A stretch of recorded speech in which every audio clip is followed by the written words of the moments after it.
Welcome to the Energy Table. My name is Orange. I'm here with two wonderful friends of mine. Would you guys like to introduce yourselves? Hi, my name's Obi. I'm a rapper, producer, creative director, and here to chat. I'm Lutumo Nondwe. I'm a stylist. I am a jeweler. I am a lover, a spiritual being, and many, many things I'm sure to come. Just a vast being. Fantastic. Thank you for coming today. Thank you for Today, having us. pardon? Thank you for having us. Oh. It's very boring to talk by yourself. So I love that I have creative, powerful voices come and join me, like yourselves. So today, I'd like to dive into the topic of masculinity, what that means to us personally, and just our personal experiences with it. To just slice it in, masculinity can mean so many different things. It can go from the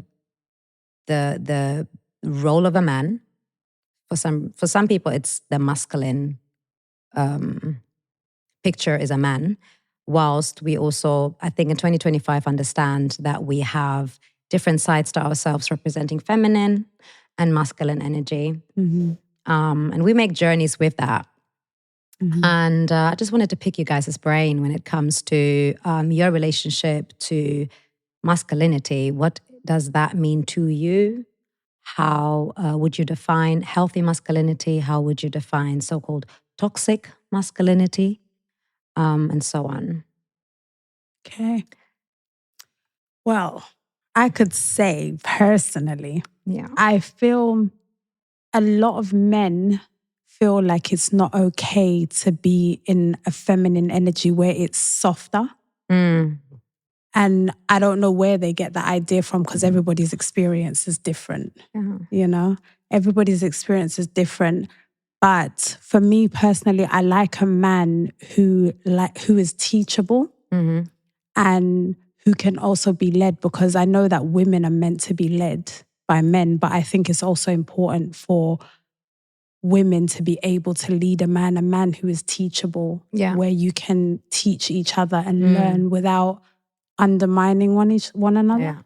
So I think there just has to be some sort of a balance, but I would be lying if I were to say what masculine energy truly is. I'm learning. Could we start the opposite then? So how would we define like femininity or feminine energy? That's a good point. Question is, what does that mean to you? What What is femininity to you? I think, like you said, people often think probably of gender first, like man and woman, when they hear those terms. But I think there are more energies and energies that are non-gendered. So like, I think a really good example I've heard is like the Chinese, like Taoists and stuff, they refer to like masculine and feminine energies as like feminine energy would be like water, and then masculine would be like the cup. So it's like it's something that's I guess like something that's like stable and can give shape to something that's limitless. What about the ground below the water? Isn't that also like a cup because it holds the water? It gives the shape to the ocean. I guess So I guess in that sense that like let's say the floor might be a sense of masculinity that's maybe like unstable or less structured. But I guess when you pour water in a cup, it gives it shape, it gives it structure, it gives it like maybe purpose. But I think that those ideas of like maybe the feminine energy stuff, feminine energies, feminine energy being stuff that's like limitless, effortless, ever flowing, and then maybe like masculinity, the idea of masculinity being something that's more stable, something like a rock, something that can provide maybe purpose, structure, all of these things. I don't know about purpose. Okay, maybe not purpose. To check. No. When you just said it gives something purpose, because I think everything has purpose, but it can expand its purpose. It can give it more use, possibly. Yeah. Right? Yeah, no, I agree. But then, are we talking about the role of a man So carrying I wasn't that? even talking about men and women. So I would say, checking because men can have feminine qualities and women can have masculine. Yeah. And that doesn't necessarily mean the man is more feminine. Like you said, that can allow the man to become more teachable and all these things. And then I agree. the masculine side can add to the woman's side and help her. I think it's super important as well that an individual, man or woman, finds growth in exercising both sides within themselves to be a complete package to the world. So it can be complementing another person's, you know. Yeah, it's like saying, I see myself like personally as just a fluid being. I know that like being fluid now comes to like a sexuality thing. But outside of sexuality, I just feel like I'm a fluid being, you know, masculine, feminine, all of it. Like I'm androgynous, but then people will assume my sexuality because I like my mannish clothes. And oh, girl. you see what I mean? Yeah. So, but to me, it's like... So they think that like you're into women? Yeah. They think I'm into women or they think I'm into men and women, you know, because of the way I dress. But this is how I've always been, like, since I was a kid. I used to, like, when my mum will be buying certain things for my brother, I'm like, oh, what about me? I want that too. But she'll be thinking, but no, that's a boyish thing. I'm like, no, but I want it. Like, I know exactly how I'm going to wear it. I think as time goes on, those sort of things, like, blend anyway. Yeah. Because I think, like, way back in the day, maybe 100, 200, 300 years ago, maybe those sort of roles, were more defined as to like maybe what a man can do or can wear. Or should do. He should. Same thing with the woman. And then you fast forward to now and it's like you said, it's a lot more fluid. But then that varies in the different cultures. You have different cultures that so many 100 years back, they would have a very strong definition of, and it would be the opposite side to another culture's traditional ways. Yeah. So us over here, we just like exploring what is tradition. Yeah. I'd say more in the West anyway, because I'd imagine I'm from Nigeria. I feel like in certain places you go in Nigeria, those ideas of masculinity and femininity are probably more antiquated in the sense of like, it's probably how it has been since forever. But in the West, where like, I guess we advance quicker. So like, those roles are a lot more looser. Well, I think we just assume at this point what is the ancient way, because I feel like humanity's been going through so much for so long. Yeah, pressure, just so many, like, let's talk colonization. Like there's so many things that's really impacted our traditions and cultures and pressurizes our people to be in a certain way. That today, us here, we might not even can fathom what it was like. I have the strong belief that humanity comes from a matriarchal background. Yeah, and definitely. And in that, like, what would it look like there? It doesn't necessarily mean that, you know, like, I don't. It's a huge curiosity for me to try and define the details in everyday living, because it's so far away to what we are experiencing here. Yeah.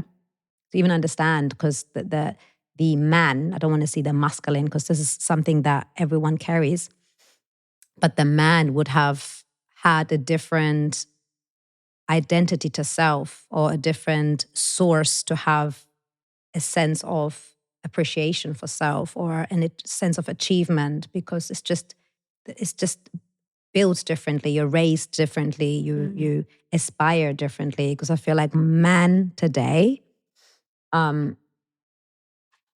is like there's a lot of defense mechanism. There's a lot of survival instinct, trying to prove something, trying to force something to the point I feel like there's distortion meets distortion. You know, there is feminism now. Feminism? I'm saying it right? I'm not with feminism. I'm sorry. No, I'm just saying it's there now. I just wanted to point there is out. There's so many things that have made women become very forceful themselves to the point that men are like trying to defend themselves. And wanting to be super independent. Yeah, and degrade, like very disrespectful as well as necessary. So it's like a blend of everything. And I feel like there's not a lot of people that just have their guard down to show up in life the way that it could be. Yeah. You know, everyone is like trying to prove something or trying to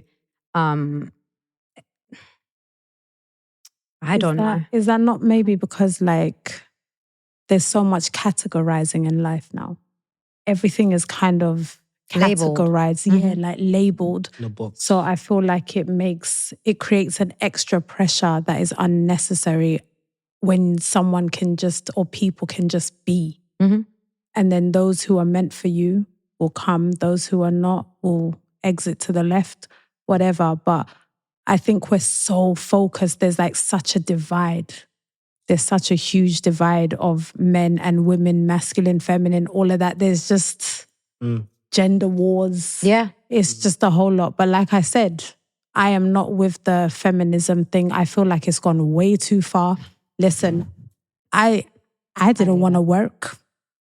I don't know what woman came up with that. You know what? Can I say, because I was there. I got pregnant. I really don't mind under the right circumstances. When you're pregnant or when you're carrying, I feel like it is the most suitable and the most beautiful that you can be the housemaker. And it's such a wholesome experience to be the face at home that, you know, you have, it's almost like you have so much control because it's the family. Yeah. And you have so much say, oh, this is what it can be like, let's say it that way. But at the same time, we are very modern women and we have so much in skill sets and gifts to give. I feel like in the Western world, now I can only speak, being, us all diasporans, we don't always have our elders and our communities that we are birthed into around us to support us. So it can become a one family job where it's just yourself. You guys are like, we are left to it. Yeah. That's how I felt having my children. I did not really have support system that was my bloodline. And that forced me to not just be a homemaker, but just to also isolate myself from everything that I knew. And it created huge depression in my mind because I just felt lost. I didn't understand. Yeah. There was no help. There was nobody to take off my children, off my hands, and just give me a moment, a break. And that can just also create like a loophole for disaster. Yeah, definitely. You know, so then I become a loophole for disaster for my children to soak up. You know, it's I don't know. I see, going back to feminism, one of my previous episodes, I was speaking to two ladies about that as well, but in a more positive light. And I think everything, just like religion, just like everything can have its beautiful sides to it, and everything can have a like exaggerating and really a chaotic effect on us, on our society. And I feel it's kind of necessary coming from this patriarchal society, and women have been stigmatized. There's so many cultures where women today, they can't speak, they can't even look up, they can't interact with other genders or other cultures because it's just so narrowed and restrictive. They kind of need that platform. Not everybody does, but I feel like certain things are just out there because there is a necessity to it. It's just everything needs balance. And to understand we can't harm another for us to have freedom. We can't hurt another gender. Like, that doesn't make sense, you know, especially us being boy moms. Yeah. You know, we want them to thrive. We want to have a world where they have access to the glorious stuff, just like our daughters. Oh yeah, we got both. Yeah. High five, high five. Thank God. Hallelujah. And it's so necessary. Yeah. You know what, like, women can't win when the man them lose. It's we are in this together, really, I think. And I like everyone to have that perspective. There's a lot of women I find they've been hurt and harmed so much to the point that it's like, it's just about me now. I don't care about you no more because you don't care about me. And then it becomes like a very childish. I think that's the sad part though, is that I feel that it's always about women, and what has been done to women. What about men? Like, for example, right? I know guys who lost their virginity to the maid. Oh, yeah. Do you get what I mean? As well. Yeah. But nobody talks about that. But if it's a girl child, you hear a lot about it.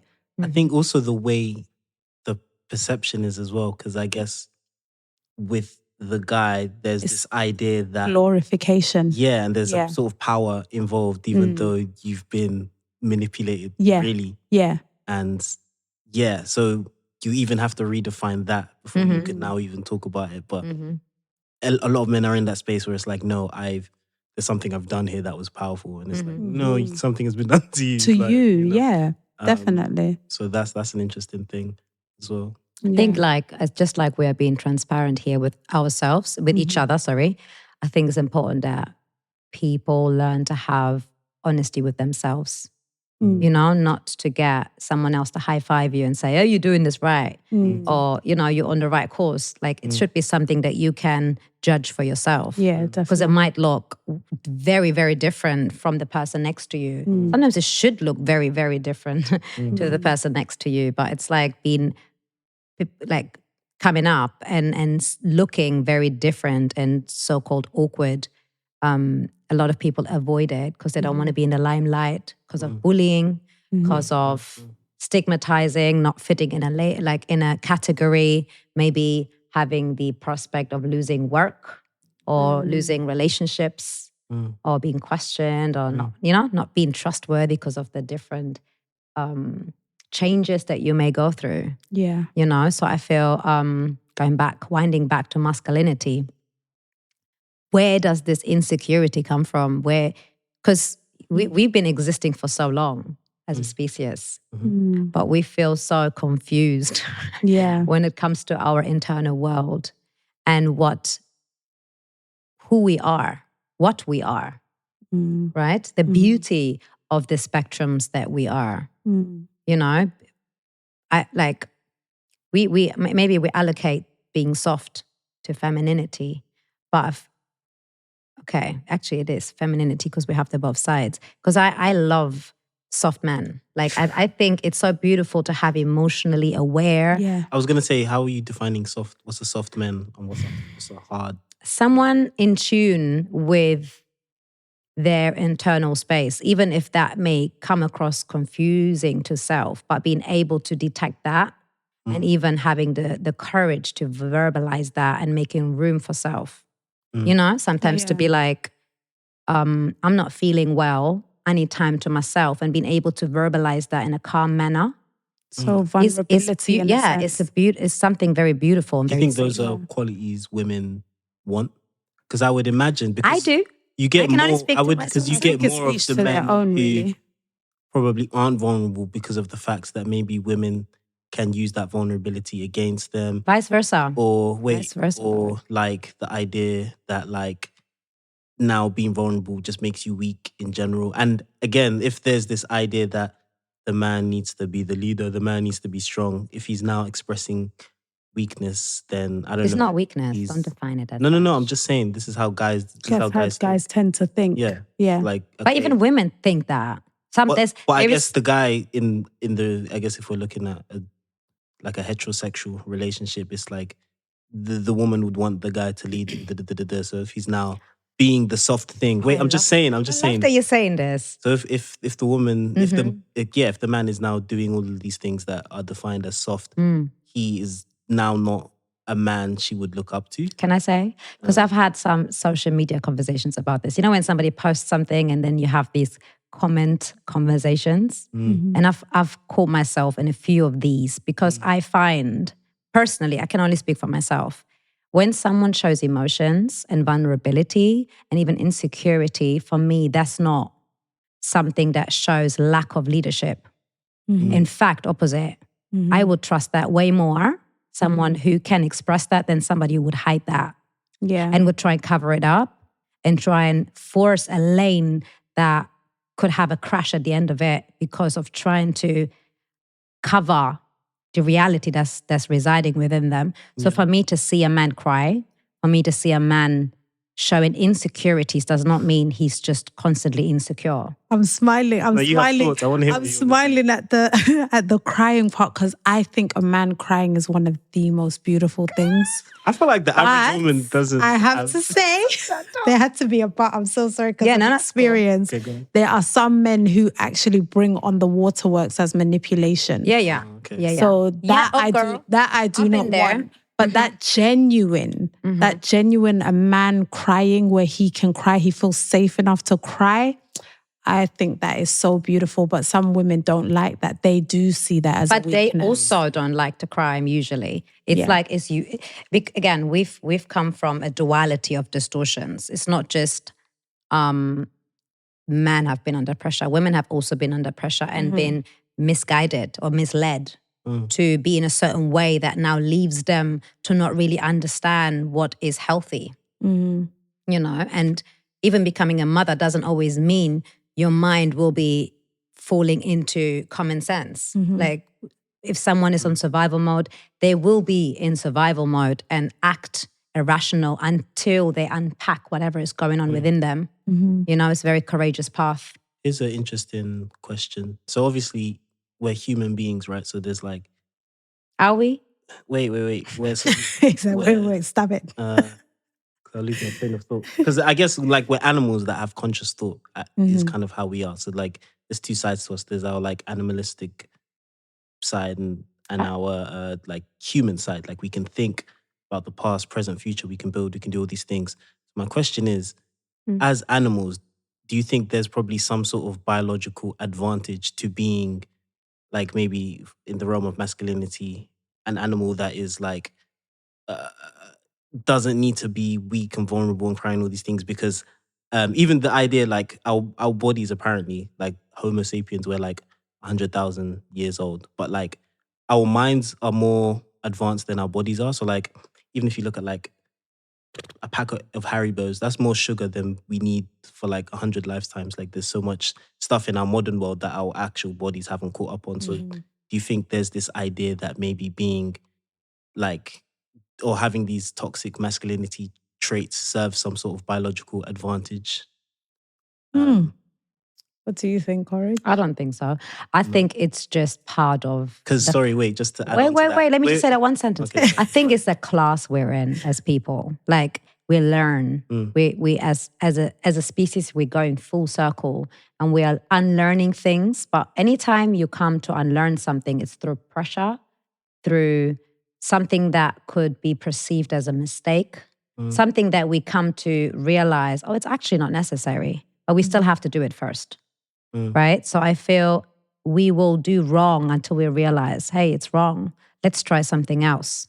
Yeah. And then we come to experience the right. And it just feels better. Yeah. Right? What did I want to say? Because I guess I was going back to my point. But because let's say, we're humans and let's say it's back in the day, right? We need to hunt. We need to find shelter, food, You don't want the guy who's crying and is vulnerable and to be the leader of the pack, because you lot will die, basically. If that leader is not able to be strong enough to be able to fight off and like be able to source resources for you lot to eat and grow and survive so like, I don't know, I think I'm just open to this conversation. So I'm wondering if there is some sort of biological advantage to like shutting down your emotions to be a man, to be able to put something together and like go forward. I think that it can't be purely because at some point you will explode. Okay, yeah. Purely that you will lose your mind one day. So I don't think... I also think there's seasons to everything and everyone. I don't think a height of vulnerability is necessary all the time. Yeah. There is seasons to it. And I feel like our generations that are existing, and I'm going to pack up every age group that exists in 2025. We are unpacking a lot of ancestral stuff. Yeah, definitely. So emotional baggage, right now, we're becoming equipped to interact with that now.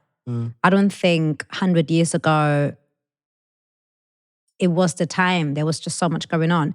200 years ago, even worse. Like there is a certain time where it was suitable and doable. But it doesn't mean that it wasn't necessary then. There was a lot of accumulation going on, I believe, prior to our elders and our forefathers and foremothers, to the point that now it's like we can feel how necessary it is to actually just be. We're in the season of I am, and it's very necessary to be I am. Our children might not grow up to even have to work towards it. They might just be already, it might be like simple, might be the easiest thing for them. Just like we've become a very outspoken people. Yeah. That wasn't doable years back. But it doesn't mean that it wasn't in us to be that. Yeah, agree. Right? So I feel a man deserves to recognize their emotional spectrum, because it's something that is a blessing, but it's not something that will be on the forefront with everything they do. Sometimes it's like the logical brain, sometimes it's the, it's different sides to us that have the seasons and they rotate. Yeah. But when you have something that makes you feel, as a man, makes you feel very, very emotional and vulnerable, you should be given room to explore that and give room for that so it can come out.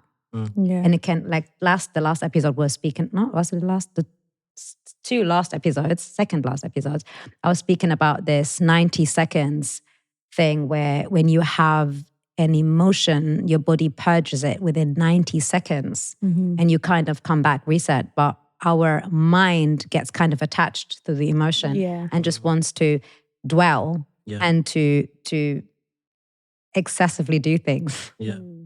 So I feel 90 seconds is nothing, but if you are given room to sit with it, it will heal you, and it would, like, if I was in the space with you and I would give you the room to explore that and release that, it will heal both of us, because I would learn the patience and the appreciation of it, and you would, in your body, be able to interact with that and gain the benefits. Yeah, I think that's a good example of like what you were saying earlier about healthy masculinity versus toxic. I think the healthy side of that is probably recognizing your emotions and, like you said, giving room to them. And then the toxic thing to do would probably just to be like, no, I'm going to ignore everything I'm feeling. And then you probably find that explosion that you're talking about, because you haven't caught up with yourself. You haven't tuned into yourself. So, Yeah. Because I realize that a lot of men will speak like they're going unheard, but yet the way in which they're expressing themselves isn't necessarily the best way to get their feelings put across. Yeah. So I think you have to be aware of the kind of person you're dealing with in order for you to be able to express yourself in a way where they can hear you. Yeah.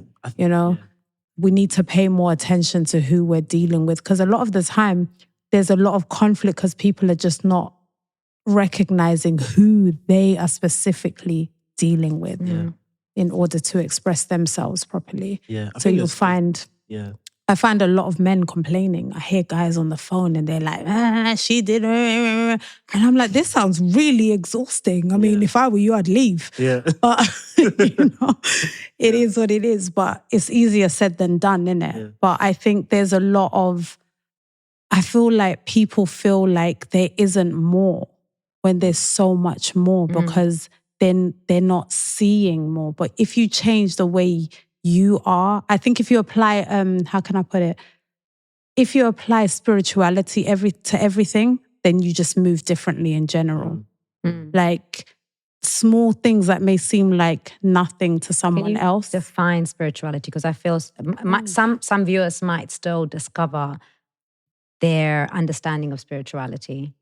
Okay, for me, from my point of view, I can describe spirituality as being in tune with myself and my intuition, my gut feelings, my dreams, my moods. Like it's quite vast. I can't really say, but I feel like, just like how people say God speaks to me personally, I feel like God speaks to everyone if you're listening. And then also spiritually, like if you're someone who practices, what do you call this? Practices, I don't want to say worship. No. Not worship. Acknowledgement of your ancestors as well, you know? So I feel like your dreams, all sorts of things will show you things if you're really paying attention. But without paying attention, then I think that's how people tend to be at war with themselves and with other people and things like that. But once you look at things with more of a spiritual eye and speak of yourself as a spiritual being, how you feel, then I think things just kind of tend to move more smoothly.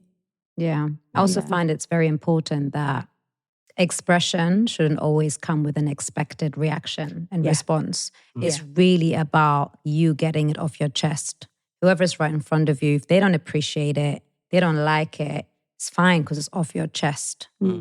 It's important not to attach someone's emotion to them as well, because... You mean the person you talk to? Yeah, because like someone can be maybe angry and like there's their anger and then there's them, and like a lot of people will put the two and two together. I used to feel like exactly that. I used to feel like me expressing and then having somebody feeling very triggered by that. I'm like, I shouldn't have said that. Now I'm at fault for you feeling this way. And probably it's the thought that I had, and I would just like start going on about judging myself to even have that thought, which it was my right to have, because it was just something that was in my heart. It wasn't something that was trying to offend someone, and I had to detach how somebody's internal world reflects onto mine. You know, understanding that that's not personal. They're not actually trying to harm me.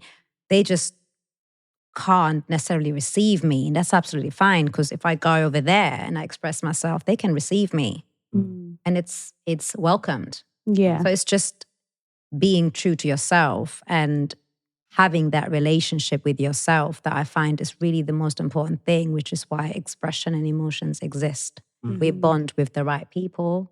We will repel the rest. For a season, for a life, it doesn't really matter, because it's really about how do we relate to ourselves and how much can we befriend and be loving ourselves in the process of it, you know? Yeah. And even if I find like one meets an environment that is not welcoming you, by being transparent and really authentic to ourselves, we plant a seed everywhere we go. And it's a seed that will flourish into something, but we don't always witness it. You know, because I feel authenticity, which is why this platform, I would birthing it or just making this consistently happen, this podcast, authenticity heals everyone and everything. Like ourselves, our environment, even if they are not in that space of courage and honesty with themselves to even sit with that, is something that opens a wound there. It initiates something that is ultimately going to lead them towards healing. So it's also, I find, something where we pay respect to the universal law, to our God, because they made us. He made us, she made us, whatever. in the way that we are at every given time. So authenticity really is love to me. Yeah, it is. You know, it's also... Because you show up as yourself, and people have to take it or leave it naturally. We don't give the room for it. So it doesn't actually matter how they feel about how we feel. As long as we make room for us to be ourselves and express ourselves. Or sometimes even withhold the expression because we don't feel comfortable to do so. We should be permitted to do whatever we want. Right? Sorry, I didn't want to swear. But, you know, I feel like it's also a core aspect or tool for spirituality, authenticity. Yeah, definitely. Because we pay respect to our ancestors. You know, we have so many attributes in ourselves that come from them. We just don't know everyone individually to be like, well, this is my great-granddad, or this is my grandma's, you know. Sidekick abilities, or her, you know, the thing that made her so lovable. we don't always know that, especially being diasporans and being all scattered in the world and coming from families that sometimes are very, let me say, not in union because everyone is on survival mode. See, when you talk about family, right? For me, when it comes to spirituality, right? My sister is a healer. My niece is a healer. So just me having them has given me that balance of being able to apply spirituality into my everyday life. Because I think I've always been a spiritual being, but then having that connection, because they haven't always been in my life, right? Just having that connection and those people to help and guide me has helped me so much more to understand things in a different way and not just as is. So I can constantly have this guidance. I can have, if I have questions, I can ask. And I realize through them that a lot of things are unknown or you don't understand because people stop explaining. Do you know what I mean? So even when you get married, like when I got married, I was under a blanket. You got married? Yeah, once upon a time. So it was a traditional wedding. So I had to be under a blanket and the aunties were, all the married aunties were advising me on marriage and the things I should do and shouldn't do and all of that. And I was listening to them and I'm hearing them, but I'm like, is that it? Like, you're not going to tell me why? So I'm just under there and I'm having to agree. Then only after my marriage ended and I'm carrying on with life, I'm realizing things for myself that, so this is what they meant. Oh, this is what they meant. I'm now learning for myself. But if I had stayed in that marriage, I would have been miserable because you were telling me don't ask any questions or wait until what, but you're not explaining to me the course and why. The benefit of it. Yeah. Or what it is that you're optioning for. So I think, exactly. Really? So I think where a lot of things really go wrong, like especially with gender roles, is the lack of explanation. Because now women, you can say, find themselves in a position of being abused because the man has been kind of given the power to abuse because there's no explanation. So you come home with lipstick on your shirt, I can't ask you. But why can't I ask you?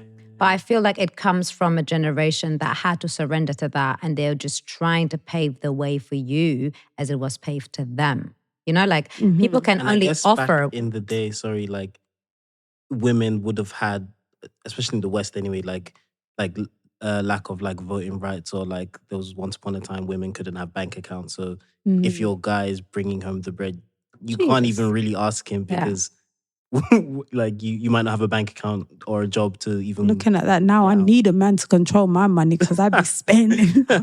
Take it back. The thing is, like, there's a lot of things that can be looked upon as controlling or as deficiency, but I feel like some couples really benefit and enjoy that kind of duality. I feel individual choice making is so important, to have a man and a woman come together and being able to be very honest about their preferences, regardless of what it represents. Like, what are you good at? What am I good at? Like, how could we melt something and become powerful?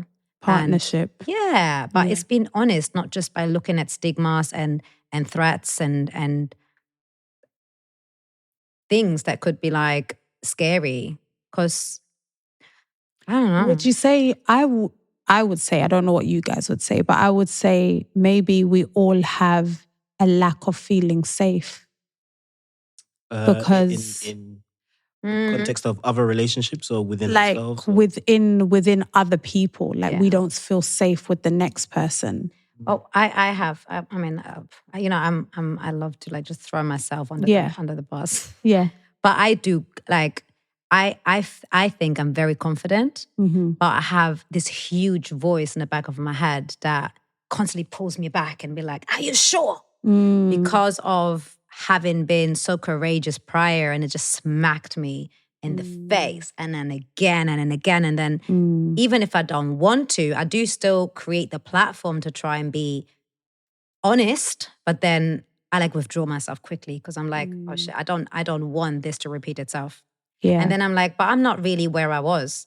but this whole experience still happens. So I will come across very irrational or very like, do you know what you want? Like, I do know what I want, but sometimes I still get very insecure because I have a heart and it was broken so many times. And it's like, I want to heal it, but it's something where I have made this agreement with myself that I'm going to go on that journey, but I'm still trying to, when you like parent yourself, you are becoming your own father and your own mother. Like I push myself, I encourage myself, and then I'm trying to hold my hands and I'm like, slow down, stop. Maybe go two steps back. And then the other side's like, no, you're good. You've got this. But it's something where I feel in 2025, we have to be patient with one another's overcomings. Definitely. Because we have to be given permission to explore and experiment and try things. Instead of just coming across and doing everything on the first try perfectly. Like I would like to be somebody that is with someone that is allowed to make mistakes and I will not judge. Yeah. Because so far, hopefully we will have made transparent exchanges to understand where we are coming from and what is it that we are trying to unpack and navigate. So knowingly, I will understand. I will be like, it's okay to slip and do something that you might are trying to not do anymore, but it doesn't mean you will do it for life. Because I know myself, I still slip and do things that I say I don't want to do it, but then it's habits. We can only do baby steps. We cannot like jump and be like whoever we can envision to be. We have to like move towards it slowly. It's like when you change your diet. Yes, you can do it overnight, but it feels the best when you're giving yourself grace and do it in a way where your bodies can adjust and it's not like a shock to the system. But then we have to be that to one another as well. Even in friendships, even in family dynamics, even in neighborhoods, community, like it's just to give each other grace. First of all, be honest about what your journey is if you feel safe around your environment, and then make the steps as fast or slow as you can. And hopefully your environment will hold your space. That's what I find is holding one space. Like it's okay to not be perfect, whatever you think is perfect. Yeah. And I think people need to understand that people don't always expect you to meet them where they are at.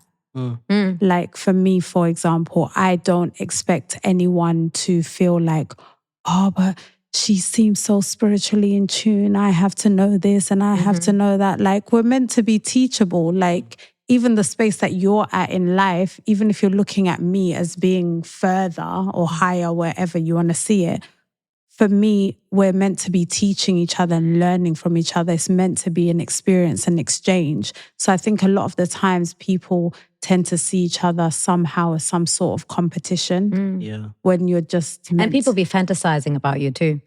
I had so many people come to me and be like, oh, do you mind if I have a drink? And I'm like, I drink sometimes. And they're like, do you drink? Yeah. Well, I thought you like, you've got everything equipped. I was like, who has? Yeah. Like we're just people, we want to have joy. We want to feel good. But it's like people fantasize on what it is that you are. Yeah. And what you can. And then depending on that, they will try and mold themselves into something that could look something good like, to you. Yeah. Yeah. Jesus. Yeah. I experience that a lot. And I find that nature, when you're trying to fake it, is very unattractive. Yeah. Like I find myself sometimes very uncomfortable around that because I feel like I'm pressurizing you now to be something you're not. So I'd rather not be around you. I want you to be free. And if I restrict you, I might distance myself. Yeah. If I see you being like your wild self or your honest self and you are expressing, I feel like this could be something you do. I aspire this, but they're still being themselves. I love that. Yeah. But if I find I have to like pull things out of people to actually get to know them, I find that very unattractive in friendships, in anything. Yeah. I guess people kind of project who they think they want to be as well. So when they see someone that is closer to that, there's this sense of like also competition, like you said, but they're just projecting like their lack onto you and stuff. So what people I think need to be able to have their own sort of internal thermometer to take their own temperature and be happy with where they are. Yeah. And enjoy that journey of getting there, as opposed to like, oh, this needs to look like this. It should be, just be able to be content with where they are, I think. Yeah. How would you how do you say that? How would you bring that up in your relationships? You being a man, because you're the only man we have on here today. You know, thank you for coming through. But I know as a woman what I would do, but as a man, how do you create transparency in your relationships? Because I've seen you and your friends. Like, it's beautiful to see how open and real you guys are. And even between men, I feel like our generation really lacks that. Like, there's so many restrictions and projections and gaslighting and even like laughing about your lack. Like, people like laughing it out loud. So it doesn't look like it's part of them. But you seem to have it like... I don't know anything, but I think I think people, I guess maybe men specifically, think there is one sort of like what do you call it? Let's say there's a table of rewards. People think there's like a limited number of like chairs there, and they think they have to have like a seat at the table. And I think people, men and women, but like they think they have to fight for that spot, and they think that the person next to them can take it. I think that's kind of how the average guy thinks. But I think, I don't know, I don't really care, or I don't even think I really understand or care enough about people's opinions, for number one. And second of all, I think everyone has their own blessing and destiny for them. Everyone has their own table. There isn't like one seat at the table and only one guy can get it or whatever. I think everyone has their own sort of thing. And I don't know, I can't ever be in competition with anyone, because no one has what I have. I love and no that one, for you. Yeah, and no one can take what I have. And I can't take what someone else has, because everything is very complementary. I can learn from them, they can learn from me. So I think that's like another thing. Like, there's nothing that can be taken from me. And I think with that then comes this sense of like confidence, because it's like, I am who I am. Even if I am quote unquote lacking something, there is something I have that's specific to me. And I don't know, even another thing, I feel like can I just quickly say, I think also you being an artist gives you the advantage of having an advanced self-awareness when it comes to your individuality and your uniqueness, and that being a selling point. Maybe. I think everyone's an artist. I think the ones who are artists probably just look into themselves more, but I think everyone has that. But I think the point I wanted to make was that, even like, let's say like people having things or something, like someone might look at like the next person's plate and feel like a sense of jealousy. But like, I think you have to be the opposite. Like, there's this phrase, I think comedian said, it's like instead of like looking at someone else's plate and being like, oh, I wish I had that, it's like you now bless them and thank God, because it's like, oh, this exists, so I could have this. Exactly. You know of its existence. Yeah. Powerful thing. And I think that's how my frame of mind is. Like, I don't know, I don't really care about what's happening. Can I just quickly ask you, because you've put out an EP, right? Yeah. Man Got Fired in it. Yeah. And I think that's, as a man, is such a powerful statement. That's the EP, the songs. I feel like they kind of describe, they match the name of the EP, but also not. Like, it's very very playful. Yeah. And as a man, to speak about being fired, because it's kind of like a taboo, it's like shameful. Yeah. But at the same time, like, you should be happy to be released from environments that don't serve you. Yeah. Could you speak about that, please? Because the songs are so powerful and so empowering. The EP or what? Yeah.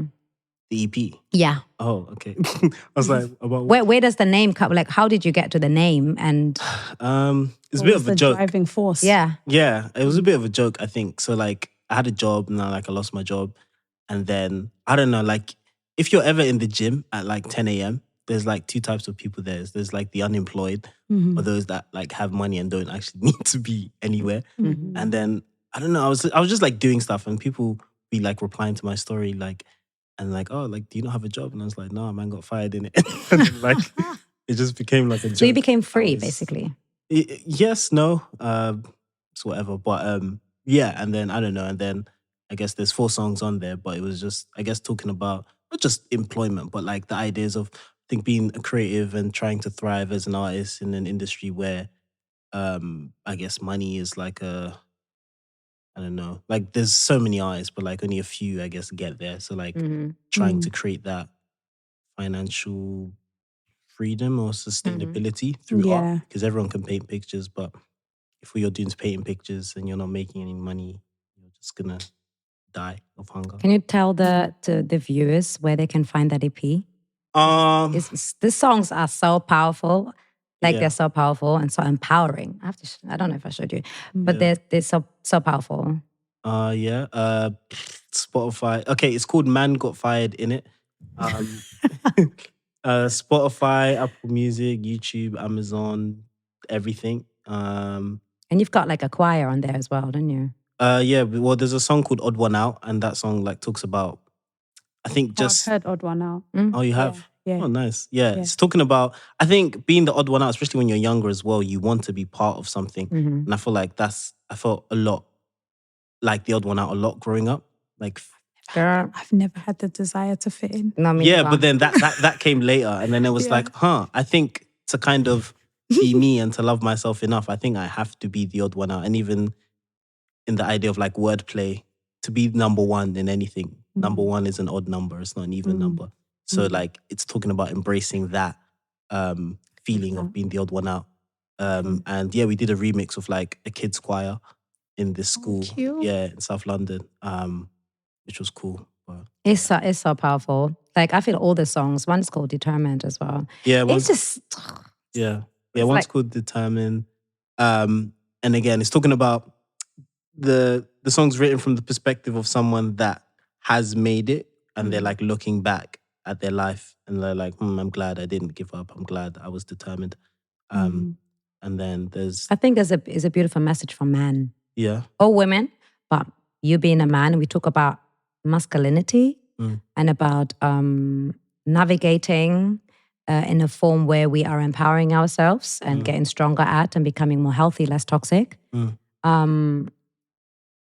And nurturing ourselves with the femininity within us, to be patient and to have the courage. For me, courage is a femininity thing or feminine energy thing. It is something that should be out there for everybody to hear and see, because we need the healing. We need to come together as strong individuals. And we need musicians that speak from their personal experience courageously. Like I feel you did in this EP. Like I keep listening to it in the loop. There's something you said there actually, because that song Determined, I was going to say, I feel like that's probably one aspect I would attribute to maybe masculinity, like being resilient. I think being determined, being like, no matter, I think what storm is happening, being able to like push through. Would you say that's a masculine energy, or would you say that's like a feminine? I think, because remember, women and men carry both sides of energy. Yeah, but it's like the brain half, really. One is the masculine energy or masculine reflection, and one is the feminine. So we carry it as men and women. It's just all about duality, really, isn't different seasons. Like this is, I think, where femininity was birthed. Not feminism, sorry, was birthed out of having to force it and like almost becoming a soldier in the role that you have been birthed into, to the point that it just explodes and you just create a platform where you fight now. So we carry those attributes in order to empower ourselves, not necessarily to fight the other.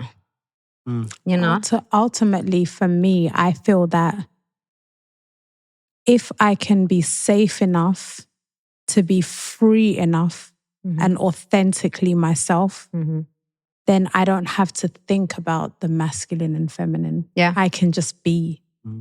So like ultimately, even in a relationship, I want to feel so free that I don't even have to think about it. And that's like me loving you freely and you loving me freely. We are not each other's possession, nothing like that. We are just coexisting in our most authentic way in order to get whatever needs to be done. It sounds very like transcendental, like, because I guess maybe down here there's this idea of masculine and feminine, but like you said, when there's this like freedom or like true expression, like you're now even out of that. Like bring the mic to your feet. Bring the mic closer. You're now even out of that, I think. So yeah, I don't know. That must be like a very powerful feeling. That's really like a very high vibration thing. That's the fact that you even recognize that. Yeah. It's like, we can only recognize things that's part of us. It's an alignment of our journeys. Because you don't even need the label anymore at that point. I remember times when I generally don't like labels, like just. But I remember like seasons when I could feel the feminine energy in me was like on the forefront, and I could feel when the masculine of me was in the forefront. In certain environments, I would go and just shift. It's not that I was different people; it's just different sides of me was like necessary. And in the best environments, we can just be. We can just be. We don't even have to like figure out which part of us is right now trying to make it through the day. We're just enjoying the spectrum that we are, and we're complementing another spectrum that is also permitted to just be who they want to be. I think also as well, the idea of labeling is probably a masculine sort of things, because you can't even define the things that are really. A lot of things just are, and you can't put words to them.